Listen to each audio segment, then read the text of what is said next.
নমস্কার বন্ধুরা, তোমরা সবাই কেমন আছো? আশা করি তোমরা সবাই খুবই ভালো আছো। আজকে আমি একটা নতুন ভিডিও নিয়ে চলে এসেছি। আজকে আমি আছি কলকাতার ইস্কন রাধা গোবিন্দ মন্দির।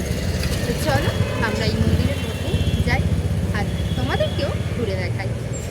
কলকাতার বিখ্যাত এই ইস্কন রাধা গোবিন্দ মন্দিরটি আলবার্ট রোডে অবস্থিত। এই মন্দিরটি রবীন্দ্র সদন মেট্রো স্টেশনের কাছাকাছি। মেট্রো স্টেশন থেকে কিছুটা পথ হেঁটে গেলেই পেয়ে যাবে তোমরা এই মন্দিরটি। এই মন্দিরটি গৌড়ীয় বৈষ্ণব দর্শনের একটি প্রধান আধ্যাত্মিক কেন্দ্র, যেখানে শ্রীকৃষ্ণ ও শ্রীরাধার মূর্তির নিত্য পূজা ও আরাধনা করা হয়।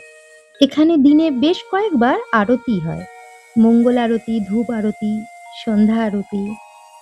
ভারতে প্রথম বিগ্রহটি ১৯৭১ সালের মে মাসে কলকাতার রাধা গোবিন্দ মন্দিরে স্থাপন করা হয়েছিল। দেখতে দেখতে মন্দির আমাদের ৫৫ বছরে পদার্পণ করল। মন্দিরের ঠিক নিচেই ছিল পূজা সামগ্রীর একটি শপ। খুব সুন্দর, তোমরা দেখতেই পাচ্ছ, খুব সুন্দর সাজানো গোছানো, বিভিন্ন রকম ঠাকুরের মূর্তি থেকে শুরু করে বই, ধূপ, মোমবাতি, আরও অনেক রকম পারফিউম, সমস্ত কিছুই ছিল এখানে। আর জামা কাপড়ও ছিল, ধুতি, টি শার্ট, সমস্ত কিছুই একই জায়গায় তোমরা পেয়ে যাবে।